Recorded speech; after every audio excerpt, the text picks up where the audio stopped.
Hello guys, Stuck back here. Yeah, didn't have a bad week. I'll just go for a quick team review and what trades I'm looking at today. Yeah, no, it was a pretty good week. 2,211, I think that got me. Yeah, top 3%. I was pretty happy with that considering I was thinking about getting like players like Sandy Connon and not, and I didn't, which I messed up on. But I'll say what went well and what didn't go well. So. I'll start with the positives. What went well? I think my structure's good. I'm happy with my structure this year. Like, I'm gonna fix this up real quick. So, paying up for the rucks and the forwards here was definitely the right call, especially when Stone goes 42 and Davidson 39. Sam Powell Pepper's score got chopped out, which was nice, but yeah, I was happy spending good money in the forwards and rucks.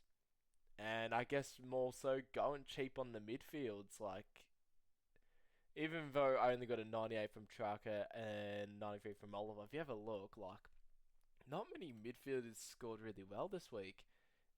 Neil 41, Heaney 103, for 629k. I'd be happier with 70k less. Tracks 98, and he was tagged. I think that's one thing. He was tagged, so there's more room for improvement. Dategoss 98. Dunkley's a really good one, but look, he was only in 1% of teams, so he only killed a little bit. Sarong 102, Merritt 89. Cripper was good. I thought Brayshaw was pretty meh. LDU, Steele, Walsh. Oh, Anderson's good, but he's got the bye, so there's no damage this round. Liberatore was good. I think he's a nice pod. He'll go well. But yeah, it's just I was really happy not spending too much in the midfield. It's just a dire line, and I don't think I'll start upgrading until Dacos is cheaper. I want to get Butters and Bontin. Who else is there? Yeah, Butters, Bont, Dacos. There's just so many good options to get them, so I'm just gonna wait. And yeah, I'm really happy with the structure. I think got the good amount of points on that I could. Kept shit rookies off and got scores from decent rookies. Albeit, I didn't hit the rookie roulette nail on the head, but it was the right philosophy because let's say if I have a hole on here and I have an Ashcroft over to Saras, I'm getting those two scores over any of these other ones where it doesn't matter because none of the defense or forward rookies did well. Except for maybe a Johnson, but he's only a 60. So yeah, what went well? My structure. Oh, and also having the Sam DeConnin. I did bring Livingston in. I do like the loophole because it offers me ability to put like him here and then get one of these guys on. So I do like bringing in this loophole. Albeit, it does mean I'm going to miss out on Boyd or really cash in. But unless Marshall's injured, I don't think Boyd's going to play for too long. Once King and, what's the other guy's name? Owens is back, I think Boyd's cooked. He looks slow. And I think Saints are going to have to start, they're not going to persist with him if they're just going to lose, especially when he's a mature age. And, yeah. Yeah, I liked getting the 140 after VC, and other than that, oh, the forward line, Rankin, backing in Bailey Smith, yeah, fucking. I was so tempted to trade him when I saw the tweet of his knee strapped, but backed him in, and I'm really happy. And yeah, I guess I'll go into what didn't really work and kind of move around. I guess with value there comes risk. I don't think there's enough to get rid of Ashcroft. I thought he played okay. Just made a lot of fumbles, and he's going up against West Coast, so just going to back him in for another week. Petrarca and Oliver, once again, Petrarca was tagged. Oliver's a bit of a risk. I thought he wasn't necessarily a game that was affected by anyone. It's just he was just didn't get much of it. Albeit a 93 is still good, and you can say, hey, he's still shaking off the rust. For 450k, if he just scores 95 for a bit and we can fix up later, sure.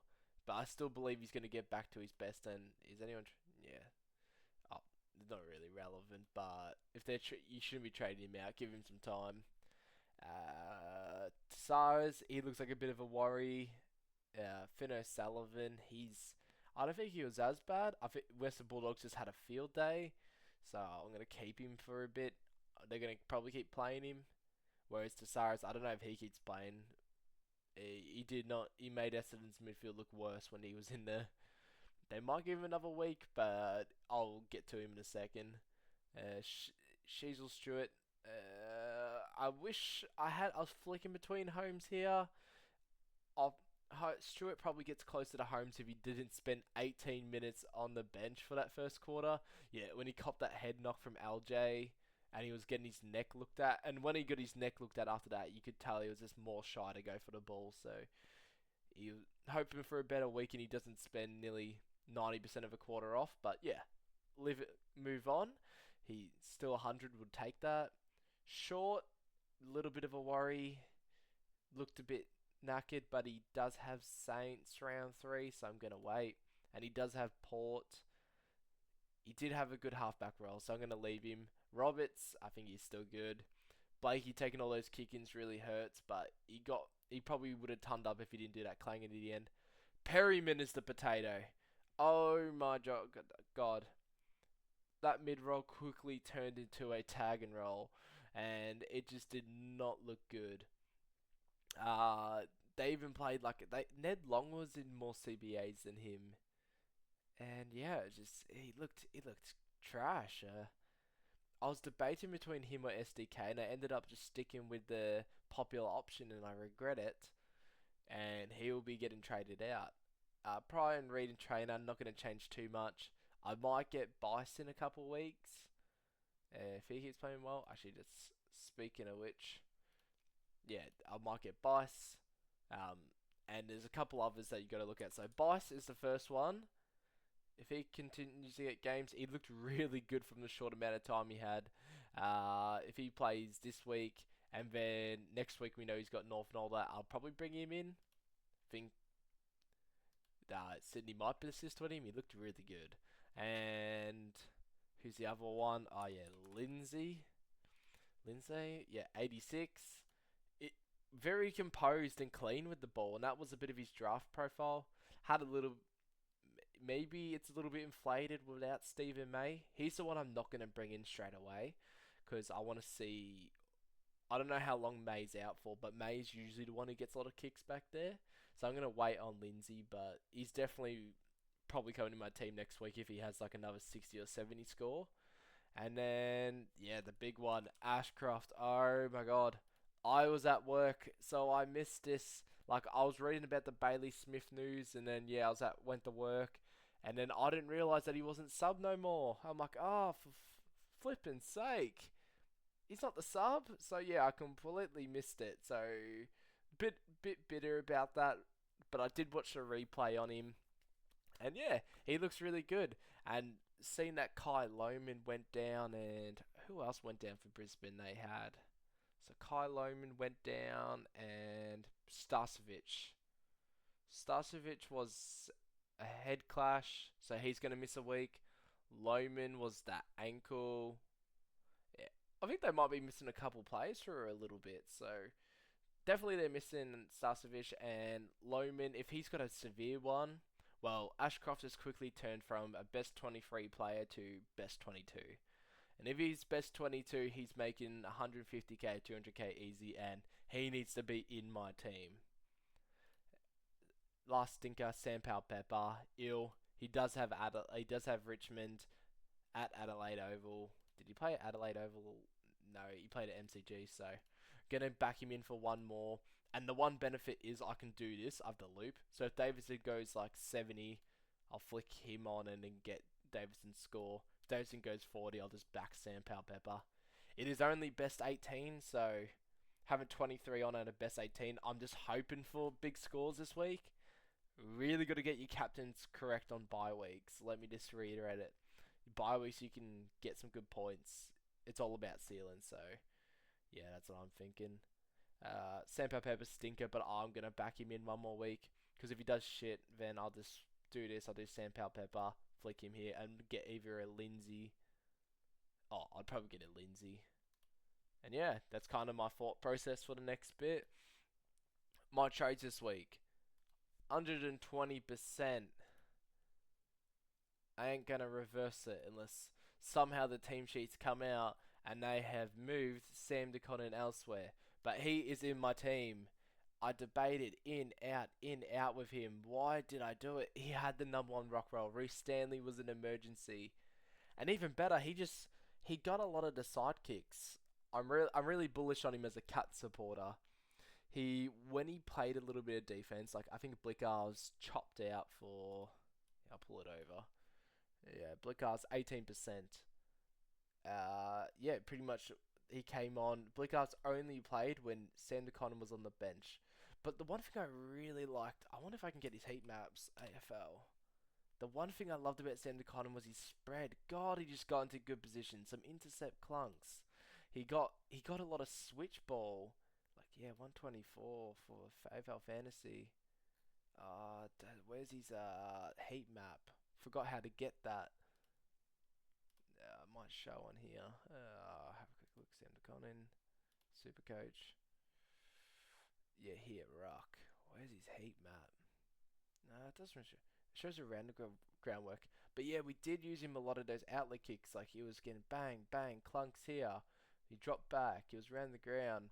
And even though he only won like 18 hitouts, I don't think Geelong are going to expect him to get 50 hitouts every single week. He's not going to be a good tap ruck. He's definitely not going to be at his brother's level. I don't know how old Tom DeConin is. Tom DeConin is 25, whereas Sam DeConnin, he's turning 26, whereas Sam DeConnin's turning 24 this year. So Sam is 2 years younger than Tom DeConin. You don't expect him to be at his brother's tier of 120 to 130. But I could see him being a 95 to 100 as long as he keeps Reece Stanley out, which I think he will. If Geelong keep pumping out those bloody huge scores, they will. And he plays like a fourth midfielder, which I absolutely love. He's going to get tackles. It's definitely become the new trend. It's the hybrid. If he might take a year or two to put on some size and become one of those big rucks that can get 30, 40 plus hitouts. But he's not going to beat Ruckman in the contest, I believe. He's just going to beat Ruckman around the ground. He's fit. He's tall. Most Ruckman and tall. But he's just fit and quick. He plays like a midfielder. He has that same aspect of his brother. I think he's a 95 to 105 this year. I got to reiterate, he's not his brother. He's not going to get as many hitouts as him. But he's got the spread. Geelong use him for a lot of switches. He moves around the ground really well. For 361k in your defense, I would take him over Perryman, who might play another tag and roll. Why would I choose a tagger for 50k more when I got this guy who's going to play ruck? Just get in my team. And the next one, even though Pryor was pretty meh, I'm just going to persist with him. Unless he gets dropped, then he could be the one I trade. Not very confident. I wouldn't be happy if I had to do that. But the one I will get rid of this week is Tesaias. Sam Pepper should get another game because he's in the leadership group. And I'll back him in for one more, but he's an easy flick if he goes shit again. Well, the reason Tesaias is going is because I just don't see how to. I don't think he's going to get named on the team sheet. And if he does, he's probably out for Parish sooner or later. So yeah, Tesaias is gone for me. And the obvious one is Levi. Just bring him in. Now, I know in best 18 situation, having 121k isn't ideal, but hey, I gotta do what I gotta do. I'm saving money on both picks. I'm getting players that are better. I might even start from round 4 onwards. Start getting some upgrades in. Oh, but I don't know. I didn't have any buy players. Probably from round 5. Some of my littler rookies can start upgrading. And yeah, hopefully I'll start getting this season on track. Overall, I was pretty happy with this round. There's more to learn and more to go. But compared to previous years, I think this year has been the best that I've had in a while. And yeah, I don't know what trades you guys are going to do. Message what your trades are. And yeah, best of luck and have a good one this week. See ya.